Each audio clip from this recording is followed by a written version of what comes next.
All right, ladies, can you share with us your applicant tracking software? So how does a student apply? What's the name of that resource? What tips you have for a student applying and moving through that process? So your ATS, applicant tracking software. Sure. So currently we use Taleo, and then within the next year we're going to be moving over to an Infor platform, so it'll look a little different. So that's a common thing with organizations. As vendors change and evolve, they might change what their applications look like. So it might not look the same if you apply a few years in a row. Current state though, in Taleo, everything starts with an online application, which all of our roles are posted on our external websites, and then they're also many other career sites like LinkedIn or Indeed or Glassdoor. Starting with that application, as soon as you submit your application, it goes into a poll. It's checked as completed, and then a recruiter is going to first review that to see if you meet all the requirements for the role. If you don't meet all the requirements, you might automatically be just considered from the pool. So that's my first tip that I would have for you, is to read carefully through all of the questions that you're answering on the application, because if you answer one wrong, it might just rule you out, even though it might have been a mistake if the pool is big. So definitely take the time to read through carefully. If you meet all the requirements, the recruiter will review your resume and your application and then make recommendations from applicants to the hiring manager for that role. And then if the hiring manager is interested in you after reading through your resume and application, then they'll share that with the recruiter. And our next step is we use HireVue video interviewing. So most of our roles, we're not doing phone interviews anymore. We do HireVue videos. It's a newer concept for a lot of people, so it's a little uncomfortable, but it's definitely something that's getting more and more common in the business world. So what that looks like is you'll have questions that'll be asked to you virtually, and then you'll have 2 chances to record your answer for those questions. And so if your first round doesn't go well answering the question, you have one more try to record something that you're happy submitting. The reason that that's really helpful is you not only get to kind of show who you are a little bit better than you would just over the phone, but it allows us to share your answers with not just the recruiter, but the hiring manager as well, because they might have slightly different perspectives or reason what your answer is. So it gives a wider audience the chance to review you as a candidate. And then after that step, if you were to move beyond that, if you're successful, you'll be invited to an in-person panel interview. So most of our interviews are with 3 or 4 people, and you'd be meeting either one-on-one or two-on-one with people from the organization for about an hour and a half to 2 hours. So they're a little lengthy, and that sounds scary, but it gets better as you go through the interview because it's a lot of the same structure. It's just that we want a bunch of different perspectives because, like I said, everybody can think through things a little bit differently, and we really want to get a holistic picture of who you are as a candidate and whether you'd be a fit for our role.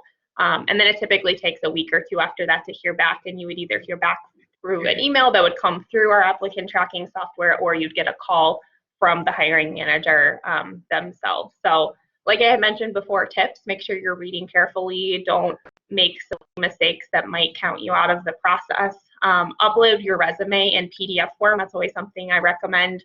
If you have a Word document, formatting can get kind of funky and it can represent you in a way you didn't want to be represented. And then include your name, at least your last name, in the title of your resume on the file. That makes it a lot easier when we're downloading a bunch of resume files to really know whose is whose and share those with hiring managers if we're interested. Great. Those are awesome tips, especially those PDF and name tips at the end. So we actually don't have necessarily a huge application or tracking process. Once we get a candidate in, our team uses Bullhorn, but that is really more internal. You don't apply, or as a candidate, you don't utilize that tool. So our corporate office has a website. You go to and you apply. We use Handshake. We use Indeed. Everyone's around. We use Milwaukee Jobs, right? So we use Glassdoor. So we're just using those types of traditional platforms. We don't have our own system except for if you apply through our website.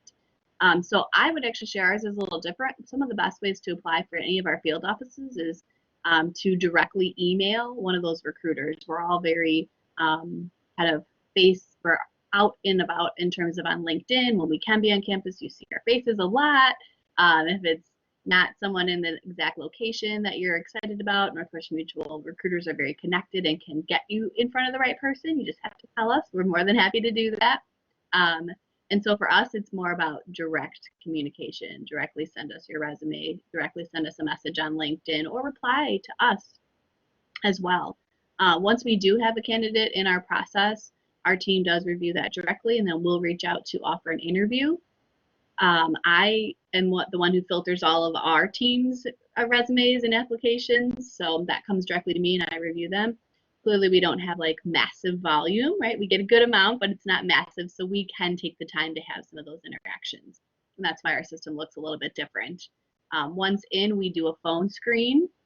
Then we do a group interview session, so it's with other candidates, and it is a little bit lengthier like Emily's process. Ours is about an hour and a half as well. Traditionally, it involves a lot of learning, a lot of education. We have some projects in our interview process, and then we have a final phone interview. So those are one of the reasons why we do group interviews, to see your interactions with other candidates. So I definitely think pay attention to that when you are in the interviewing process. It's like, am I contributing? Am I asking questions? Am I interacting with other people? Because those are some of the reasons why you might be in a room with other candidates. So just kind of some tips there. And then as you go through the process, again, just key on communication. If you're not sure of something, ask, send out an email, give us a call.